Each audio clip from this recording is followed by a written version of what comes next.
بسم اللہ الرحمن الرحیم۔ پاکستان میں شرح آبادی 1.9% ہے، جس کے حساب سے پاکستان کی آبادی 35 سال میں دگنی ہو جائے گی، لیکن پشتونوں میں گروتھ ریٹ 3.2% ہے، یعنی ان کی آبادی 20 سال میں دگنی ہوگی۔ اس کا مطلب یہ ہے کہ آنے والے سالوں میں پاکستان کے اکثر علاقوں میں پشتون اکثریت میں ہوں گے۔ اگر یہ کہا جائے کہ پاکستان کی وہ واحد قوم جو پاکستان کے ہر صوبے اور ہر شہر کو دستیاب وسائل سے پوری طرح لطف اندوز ہو رہی ہے، وہ صرف پشتون ہیں، تو غلط نہ ہوگا۔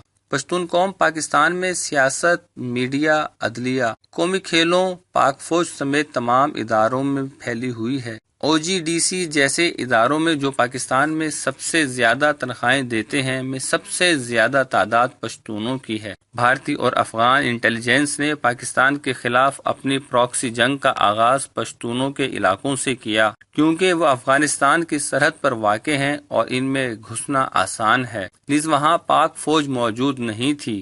افغانستان اور بھارت نے پشتون علاقوں پر اپنی پراکسی مسلط کی اور خوب خون ریزی کی۔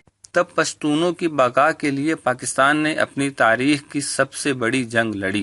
پاک فوج نے لاہور اور سیالکوٹ کو بچانے کے لیے اتنی جانی قربانیاں نہیں دی تھیں جتنی وزیرستان اور سوات کو بچانے کے لیے دی گئیں۔ پشتونوں پر مسلط افغان اور بھارتی دہشت گردوں کو صاف کرنے کے لیے پاک فوج اپنے 10,000 سے زائد جوان اور آفیسرز، حتیٰ کہ جرنلز اور اپنے بچے تک شہید کروا چکی ہے۔ پاک فوج کی یہ قربانیاں رائے گاں نہیں گئیں اور دہشت گردی کے کینسر کو وہاں سے صاف کر دیا گیا، لیکن پاکستان میں موجود افغانی لیڈرز افغان حکومت اور امریکہ کے ساتھ مل کر پشتونوں کو مسلسل یہ یقین دلا رہے ہیں کہ پاکستان میں سب سے محروم اور مظلوم قوم پشتون ہیں۔ اس میں امریکی ریڈیو چینلز ڈیوا اور مشل نے اہم کردار ادا کیا۔ ان کی ڈھٹائی کا یہ عالم ہے کہ پاک فوج کی وہ جنگ جو پشتونوں کو دہشت گردوں سے چھڑانے کے لیے لڑی گئی، اسی کو پشتونوں کے خلاف جنگ قرار دیا گیا۔ یہ پشتونوں کو یہ احمقانہ پٹی پڑھا رہے ہیں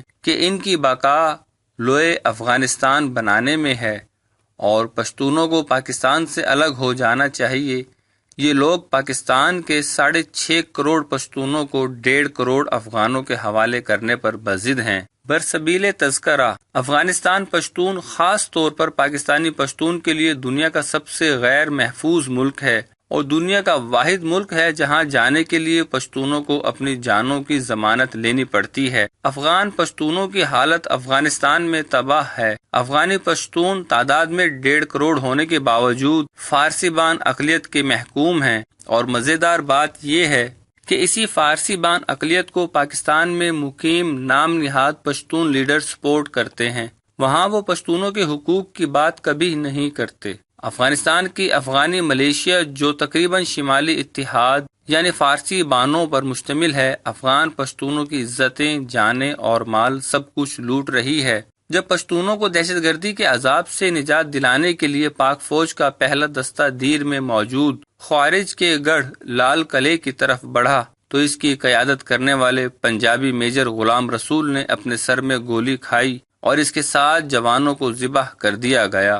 اس وقت پشتونوں کے یہ نام نہاد چیمپئنز کچھ اپنے بلوں میں گھسے ہوئے تھے، کچھ سویڈن اور لندن بھاگ کر وہاں سے چادروں والی سیلفیاں بھیج رہے تھے کہ لندن میں پشتون روایت برقرار رکھی ہوئی ہے، اور کچھ پشتونوں کے قاتل دہشت گردوں کے جنازے پڑھا کر ان کے جنتی ہونے کے فتوے دے رہے تھے۔ آج جب پاک فوج نے اپنے خون سے اس گند کو دھویا تو یہ اپنے بلوں سے نکل آئے، نئے نئے ناموں اور نعروں کے ساتھ کہ ہم خون ریزی روکنے اور امن کے لیے نکلے ہیں۔ وقت بالآخر سچ اور جھوٹ کو الگ الگ کر دے گا۔ ان کی منافقت، خود غرضی، دوغلا پن اور پشتون دشمنی کو بالآخر پشتون جان لیں گے۔ اب انشاءاللہ پشتونوں کو مزید بہکانا ممکن نہیں ہوگا۔ امریکہ اور انڈیا جتنی مرضی PTM کی سپورٹ کر کے دیکھ لیں، لوئے افغانستان بنانے اور پاکستان توڑنے کا نعرہ PTM کو لے ڈوبے گا انشاءاللہ۔